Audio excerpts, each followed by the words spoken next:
Hello friends, आज स्वागत है एक नई वीडियो में। जो भी 16 के स्टूडेंट है थर्ड सेमेस्टर के, उन सभी का इस सब्जेक्ट का पेपर है political theory concept and debit. ठीक है, तो इसके लिए important question previous year question paper है, ये पिछले साल का क्वेश्चन पेपर है। ठीक है, इससे जरूर कर लेना, क्योंकि जो भी आपके क्वेश्चन आ रहे हैं इस साल वो सारे के सारे आपके पिछले साल के पेपर से रिपीट होकर आ रहे हैं। ठीक है, तो इसमें से भी कुछ क्वेश्चन से जो रिपीट होकर आएंगे, और आपने ये क्वेश्चन कर लिया तो आप सारा पेपर आसानी से कराओगे political theory concept and debit वाला। ठीक है, तो ये आपके थर्ड सेमेस्टर की है वीडियो, इंपॉर्टेंट है क्योंकि जो ये आपका पेपर दिखा रहा हूँ ये पहले सेकेंड सेमेस्टर वाले स्टूडेंट के पास था, लेकिन अब ये थर्ड सेमेस्टर के पास हो चुका है।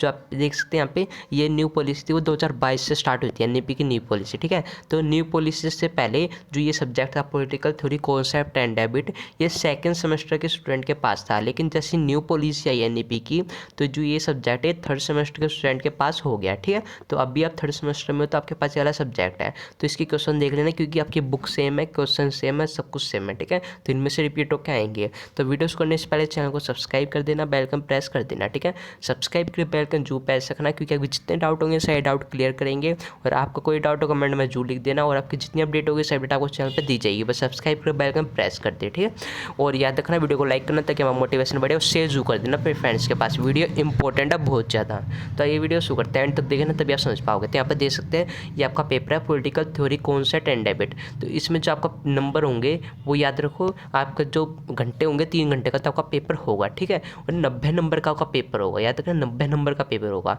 जो मैं आपको पेपर दिखा रहा हूँ आपकी स्क्रीन पे जो दिख रहा है ये पिछले साल का है, और जब न्यू पॉलिसी नहीं थी।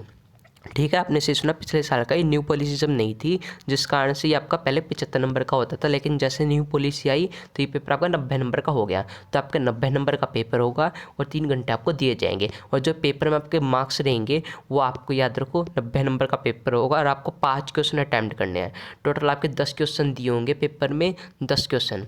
उन 10 क्वेश्चनों में से आपको केवल सिर्फ 5 ही क्वेश्चन करने हैं। आपकी मर्जी कोई से भी 5 करो, 10 में से 5 करने हैं। ठीक है, एक क्वेश्चन का जो मार्क्स रहेगा वो 18 नंबर रहेगा। ठीक है, कोई भी 5 करना, 10 में से वो आपकी मर्जी है। तो याद रखो ये इंपॉर्टेंट क्वेश्चन है जो शुरू करते हैं।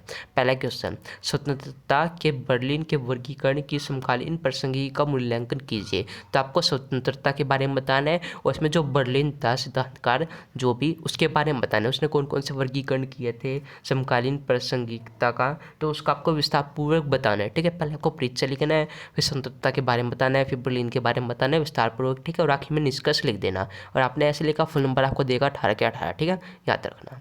ये पहला क्वेश्चन हो गया।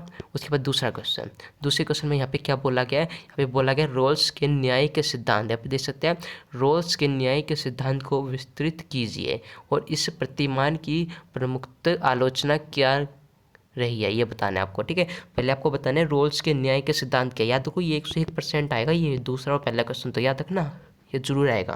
तो याद रखो रोल्स के न्याय के सिद्धांत बताने आपको, कि रोल्स ने कौन कौन से न्याय के सिद्धांत दिए थे, उसमें क्या बताया था न्याय के सिद्धांत के बारे में, विस्तार पूर्वक आपको बताना है। वही है, पहले परीक्षा लिखिए, फिर रोल्स के न्याय के सिद्धांत के बारे में बताइए, आखिर में निष्कर्ष लिख दिए। ठीक है, ये सब आपको करना है, यहाँ पे देख सकते हैं। और आपको इसमें करना क्या है, इसमें आपको प्रतिमान की प्रमुख आलोचनाएं क्या है, तो आपको पहले रोल्स के न्याय सिद्धांत के बारे में बताना है, और उसकी आलोचनाएं क्या कहते हैं, आलोचना भी आपको इसमें बताना पड़ेगा। ठीक है, तो ये 2 क्वेश्चन एक क्वेश्चन में पूछे जाते हैं इस प्रकार से। पहले आपको इसका बताना पड़ेगा सिद्धांत का, उसकी आलोचना क्या थी वो आपको बताना पड़ेगा, प्रमुख आलोचना है। ठीक है, इस प्रकार से आपका रहेगा। उसके बाद तीसरा क्वेश्चन है, तो यहाँ पे आप देखेंगे तीसरा क्वेश्चन, तीसरे क्वेश्चन में क्या बोला गया है, तीसरे क्वेश्चन में यहाँ पे आपको बोला गया है कि अधिकारों की अवधारणा। यहाँ पे देख सकते हैं तीसरे क्वेश्चन में बोला अधिकारों की अवधारणाओं से आप क्या समझते हैं, इसमें ये बोला गया है। तो यहाँ पे आप देखेंगे यह अधिकारों की अवधारणा से आप क्या समझते हैं, अधिकारों के प्रमुख सिद्धांत की रूपरेखा कीजिए।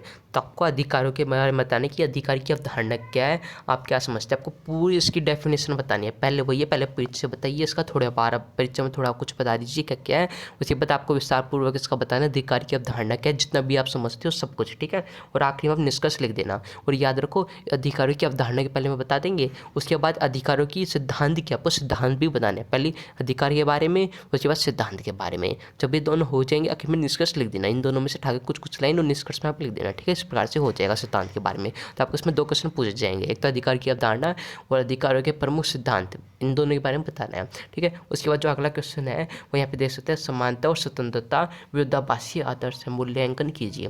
तो आपको बताना है जो समानता और स्वतंत्रता है ना, वो विरोधाभासी विरोधाभासी आदर्श, आपको इसके बारे में ये आदर्श क्यों है आपको ये बताने की, समानता और स्वतंत्रता है ना, वे विरोधाभासी आदर्श क्यों है ये आपको बताने विस्तारपूर्वक जितने भी आप जानते हो, ठीक है। लिखने का स्टाइल वही रहेगा, पहले परिचय फिर इनके बारे में आखिर में निष्कर्ष, नंबर पूरे मिलेंगे और आपने ऐसे लिखा तो ठीक है, क्योंकि जो एग्जामिनर होता है वो हमेशा आपका शुरू का देखता है आखिरी का देखता है और थोड़ा बहुत बीच में से पढ़ लेता है ताकि ये समझ सके आपने लिखा क्या, पूरे नंबर देता है। तो इस प्रकार से आप करोगे फॉर्मेट में पूरे नंबर देगा, ठीक है। तो आपको पहले समानता और स्वतंत्रता के बारे में बताने की, विरोधाभासी आदर्श क्या इसके बारे में जितना जानते हो सब कुछ लिख देना, इस प्रकार से आपका आएगा, ठीक है। मूल्यांकन कीजिए, यानी आपको इसका विस्तारपूर्वक बताने की क्या कहते हैं इसमें कौन से विद्वान थे, सिद्धांतकार, सबके बारे में आपको लिखना पड़ेगा, ठीक है। ज़्यादा इन तो 2-3 सिद्धांतकार के बारे में लिख देना। उसके बाद 5वां देख सकते हैं यहाँ पे क्या लिखा है, उदार लोकतंत्र अपने विकास में सबसे चुनौतीपूर्ण चरण से गुजर रहा है, विश्लेषण कीजिए। तो आपको बताना है कि जो उदार लोकतंत्र है ना वो अपने विकास में चुनौतीपूर्ण चरण से क्यों गुजर रहा है, इसके बारे में आपको बताना है। पहले बताना आपको उदार लोकतंत्र क्या है, ठीक है। उसके बाद विकास में सबसे बड़ी चुनौतियाँ किसी सामने कौन कौन सी चुनौतियाँ आई थी जिसके कारण इसको चुनौतियों के चरण से गुजरना पड़ा, वो चुनौती आपको बतानी पड़ेगी इसमें, ठीक है। इस प्रकार से आपको बताना है, इसका विश्लेषण करना है विस्तारपूर्वक, ठीक है। इस प्रकार से आपको करना पड़ेगा इसमें उदार लोकतंत्र के बारे में। उसके बाद यहाँ पे देख सकते हैं, उसके बाद सकारात्मक कार्यवाही क्या है, आपको इसमें बताना पड़ेगा सकारात्मक कार्यवाही क्या है और सकारात्मक कार्यवाही नीति पर समकालीन वाद विवाद का आलोचनात्मक परीक्षण कीजिए। तो इस क्वेश्चन में आपको करना क्या है, तो इस क्वेश्चन में आपको सकारात्मक कार्यवाही के बारे में बताने की सकारात्मक कार्यवाही क्या होती है, ठीक है, जितना भी आप जानते हो। उसके बाद सकारात्मक कार्यवाही की जो नीति है उनके बारे में बताना है और उसके अलावा उसमें वाद विवाद क्या हुए थे वो आपको बताने हैं, ठीक है। इसमें 3 से 4 क्वेश्चन पूछे गए, जैसे सकारात्मक कार्यवाही क्या है, उसकी नीतियाँ बतानी कौन कौन सी नीतियाँ थी, उसमें वाद विवाद क्या हुए थे वो बताना है, ठीक है। और इसकी आलोचना करनी है विस्तारपूर्वक, ठीक है। सिद्धांत कार्य के बारे में सब कुछ जो जानते हैं वो बता देना, इस प्रकार से ये क्वेश्चन है।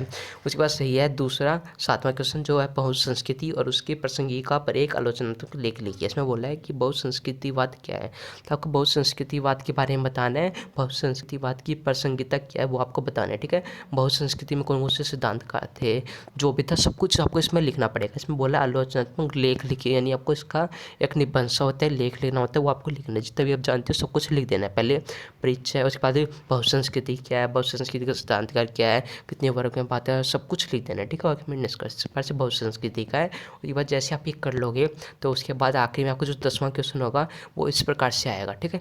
याद रखो ये पिछले साल का पेपर है तो इसमें 8 ही क्वेश्चन है, ठीक है। लेकिन जो आपका न्यू लेटेस्ट पेपर होगा, आपका जो अभी पेपर होगा 3rd सेमेस्टर का, उसमें आपके 10 क्वेश्चन आएंगे। तो जी 8वां क्वेश्चन है ना 10वें नंबर पर आपका होगा, ठीक है। याद रखना 10वें नंबर पर ही आपका क्वेश्चन होगा। और यहाँ पे आपको करना क्या है 10वें क्वेश्चन में, इसमें आपको दो पर संक्षिप्त टिप्पणी लिखनी है। टिप्पणी यानी आपको इसका विस्तारपूर्वक बताने के सिर्फ 2 के बारे में, ठीक है। जो 10वां क्वेश्चन होगा उसमें आपको 4 पॉइंट दिए जाएंगे, उन 4 पॉइंट में से कोई 2 पॉइंट आपको बताने पड़ेंगे। जैसे कि देख सकते हैं इसमें सहभागी लोकतंत्र क्या है, आपको बताना है सहभागी लोकतंत्र क्या है, उसके बारे में जितना जानते हो वो बता दो। स्वराज पर गांधी के विचार क्या है, इसके बारे में बताना है पूरी डिटेल में, ठीक है। सेंसरशिप पर मिल के विचार क्या है, इसके बारे में बताना है कि सेंसरशिप पर मिल के विचार क्या थे वो बता दें, जितना भी आप जानते हो, ठीक है। इस प्रकार से होगा। और मानव अधिकार कौन कौन से वो बताना है। तो इस प्रकार से आपको 4 दिए जाएंगे। अब इन चारों में से आपको कोई भी 2 करने वो आपकी मर्जी। याद रखना अगर आप ये अलग करोगे आपको बेनिफिट है 9 नंबर के, आपको ये 2 करने पड़ेंगे, ठीक है। जो ये 2 पॉइंट करोगे इसमें आप यहाँ पे साफ लिखा हुआ है ना 2 पर संक्षिप्त टिप्पणी लिख लीजिए। यहाँ पे देख सकते हैं 2 पर संक्षिप्त टिप्पणी लिखनी है आपको 2 करने, यानी कि जो एक रहेगा इसमें 10वें क्वेश्चन में जो एक पार्ट रहेगा वो आपका 9 मार्क्स करेगा। ऐसे आपको 2 पार्ट करने हैं, यानी 9 मार्क्स के, यानी 18 नंबर आपके कन्फर्म। अगर आप ये करोगे तो 9 मार्क्स में आपको कम से कम 3 पेज तो लिखने पड़ेंगे, आगे का 1 पीछे का 2, ऐसे 3 पेज लिखने पड़ेंगे, ठीक है। अगर कोई नंबर दे दिए जाएंगे। इस प्रकार से आपका ये अब ये पिछले साल का तो कर लो। कोई डाउट हो कमेंट में लिख देना, ये इंपॉर्टेंट क्वेश्चन है, ठीक है। कोई डाउट हो कमेंट में लिखना। हम आपको नेक्स्ट वीडियो में चैनल को सब्सक्राइब कर बेल आइकन प्रेस कर देना, ठीक है। जय हिंद, जय भारत।